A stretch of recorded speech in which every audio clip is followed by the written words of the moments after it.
Aperçois-tu quelque chose? Levant les yeux, l'homme disait, j'aperçois les gens. Ils ressemblent à des arbres que je vois marcher. Puis Jésus de nouveau imposa les mains sur les yeux de l'homme. Celui-ci se mit à voir normalement. Il se trouva guéri.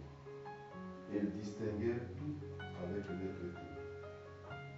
Jésus le renvoya dans sa maison en disant, ne rentre même pas dans le village. Acclamons la parole de Dieu. Louange à toi, Seigneur Jésus, louange à toi. Louange à toi, Seigneur Jésus, louange à toi.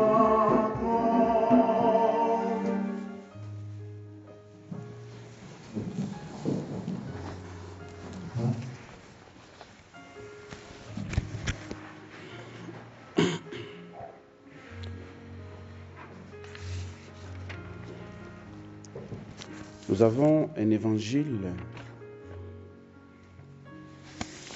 assez particulier où Jésus, qui est Dieu, fait chair, opère une guérison en 2 étapes.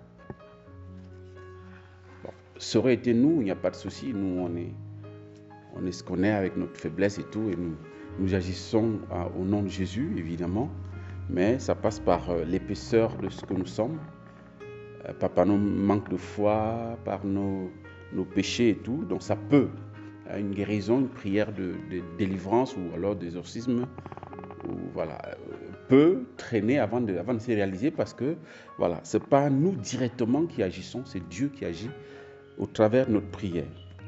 Mais lorsque c'est Jésus lui-même, le boss lui-même, Dieu lui-même, qui opère une guérison en 2 étapes, ça pose question. Puisque lorsqu'on lui présente, les gens du village de Bethsaïde lui amènent un aveugle et le supplient de le toucher pour le guérir, Jésus prend l'aveugle, pas par la main, il l'amène hors du village, et il commence d'abord par mettre la salive sur ses yeux. Et après, il lui impose les mains. Et il lui demande, aperçois-tu quelque chose? L'homme dit, je vois les gens, mais il ressemble aux arbres. Donc, il voit flou, il ne voit pas clair. C'est quand même bizarre que le Christ, voilà, n'ait pas guéri cet homme de manière, de manière unique, ou alors en une seule fois. Jésus lui impose les mains à nouveau sur ses yeux. Celui-ci s'est mis à voir normalement, il se trouva guéri et il distinguait tout avec netteté. C'est la 2e fois qu'il voit avec netteté, avec clarté. Qu'est-ce que le Seigneur veut nous dire? Quel est le message derrière? Parce que nous savons, il a ressuscité les morts, en fait, il a relevé les gens qui sont morts, il a levé le paralytique en un seul coup.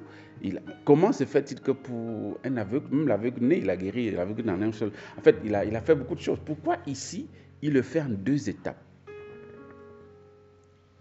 Peut-être qu'on peut avoir une clé de compréhension si on revient sur l'antienne de l'évangile, qui est extrait de Éphésiens 1, 17 à 18. Il est dit ceci, que le Père de notre Seigneur Jésus-Christ ouvre à sa lumière les yeux de notre cœur pour que nous percevions l'espérance que donne son appel. Les yeux de notre cœur. Nous savons que, en fait, dans le régime de la foi, nous n'avons pas que les yeux humains, ce que nous voyons. Parce que si nous sommes ici, c'est parce que nous avons un jour rencontré Jésus. Mais est-ce que nous l'avons vu avec les yeux de la chair? Non. On l'a vu avec les yeux du cœur. Et c'est ce qui peut, un tant soit peu, nous aider à comprendre ces 2 étapes de guérison de cet aveugle, n'est-ce pas, de cet aveugle-là, de ce village. Premièrement, notre vision, notre regard se tourne vers les choses visibles. Et c'est normal. Et même, c'est tellement fort que nous pouvons et nous accordons beaucoup de crédit dans le regard, dans ce que nous voyons de manière empirique, et nous faisons des jugements à partir de là. Comme cet homme, il voit des personnes, ce sont des arbres. Et nous voyons aussi parfois nos frères et sœurs comme des choses. Nous les qualifions de plusieurs mots, de plusieurs noms, parce que nous nous en tenons à la visibilité, j'ai envie de dire à ce que nous voyons avec nos yeux de chair. Nous délaissons la vie, en fait la vue intérieure, la vie du cœur, la vue du cœur. Les yeux de notre cœur, en général, ne sont pas convoqués à première vue. C'est pourquoi nous voyons souvent comme à tâtons, nous voyons sans voir. Nous nous trompons sur la véracité des choses à cause de notre sensibilité. Donc le Seigneur, en guérissant par 2 fois, veut nous inviter à dire prochainement, faites des efforts d'aller plus loin que ce que vous voyez. Parce que l'apparence est trompeuse. Et lui il dira même, il nous dira même dans Jean chapitre 7, verset 24, cessez de juger selon l'apparence. Autrement dit, cessez de juger selon ce que vous voyez. Parce que la réalité n'est pas toujours ce qu'on voit. Je suis désolé. Mais juger selon la justice. C'est-à-dire qu'il faut aller plus loin. Il faut avoir le regard du cœur pour mieux voir.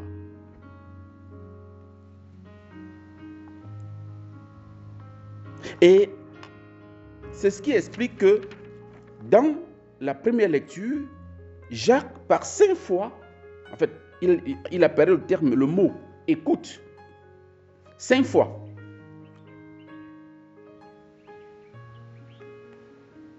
Il commence par, voilà.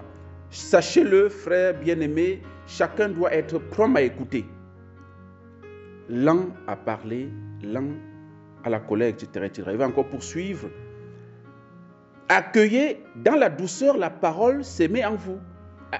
Accueillir, ça veut dire quoi? Écoutez la parole. En l'accueillant dans la douceur en nous. Ne vous contentez pas de l'écouter. Ce serait vous faire illusion. Ainsi de suite, ainsi de suite. Au contraire, celui qui se penche sur la loi parfaite, c'est de la liberté et qui s'y tient, lui qui l'écoute, non pas pour l'oublier. Vous voyez que plusieurs fois ça revient, le terme écoute. Écouter, c'est une forme de vue intérieure. Ça nous permet de voir de l'intérieur. Ça nous permet de ne pas tout de suite juger, mais de juger selon ce que nous avons écouté. Nous avons écouté quoi? Nous avons écouté la loi parfaite, celle de la liberté, autrement dit la parole de Dieu. Les yeux de notre cœur nous donnent de toucher, de goûter, d'écouter la parole de Dieu, de voir la parole de Dieu et de pouvoir juger à partir d'elle. Parce que si nous nous arrêtons à la visibilité sensible de notre chair, nous allons juger selon notre humanité, notre pensée tordue. Or, si nous prêtons l'oreille à la parole de Dieu, et c'est là où je leur dis, soyez prompts à écouter, lents à parler. Mais en général, on fait l'inverse. On n'a même pas écouté, on se met à parler. Et ici, écouter, ce n'est pas écouter n'importe quoi, c'est écouter la parole de Dieu, puisqu'il considère la parole de Dieu comme un miroir. Celui qui écoute la parole et qu'après il oublie, il s'est fait illusion. C'est comme s'il regardait sur un miroir et puis après, il oublie de quoi il avait l'air. La parole de Dieu, c'est un miroir. C'est elle qui doit nous aider de l'intérieur à voir ce qu'on est en réalité et à corriger ce qu'il faut corriger. Et nous devons aussi discerner, voir les autres à travers cette parole de Dieu pour éviter des jugements hâtifs, pour éviter d'appeler nos frères arbres. Bon, arbre ici, c'est voilà, c'est ce qui est dans l'évangile. Mais on peut les appeler tous les noms. Hein. Sorcier, marabout, tout ce qu'en fait, on a des qualificatifs divers et variés sur nos frères et sœurs. Parce que nous regardons avec les yeux de la chair, point final. Nous ne regardons pas avec les yeux du cœur qui est filtré, qui est nourri, qui est éclairé par la parole de Dieu et qui nous permet d'avoir du recul nécessaire. Et donc, on est lent à parler parce qu'il faut d'abord méditer comme la Vierge Marie dans son cœur, les choses, les événements, avant de prendre position. Le Seigneur nous dit que, à travers Saint Paul, dans 2 Corinthiens 4, 18, il dit « Notre regard ne s'attache pas à ce qui se voit, ne doit pas s'attacher à ce qui se voit, mais à ce qui ne se voit pas. Ce qui se voit est provisoire. » Vous voyez, vous avez vu peut-être quelqu'un il y a 2 ans en train de faire ci, en train de faire ça, mais 2 ans après, il n'est pas le même. L'homme est capable de changer. Le monde change. Nous parlons souvent, très souvent du changement climatique. Ça veut dire que le monde est en perpétuel changement. Tout ce que nous voyons est provisoire. Et Saint Paul dit de poursuivre, ce qui se voit est provisoire, mais ce qui ne se voit pas est éternel. Ce qui ne se voit pas est éternel. Donc la véritable, ce qui fait l'être profond est éternel. Et la parole de Dieu nous est donnée comme cette nourriture éternelle qui nous permet d'avoir des yeux adéquats pour regarder notre frère, pour regarder notre sœur avec un regard du Christ.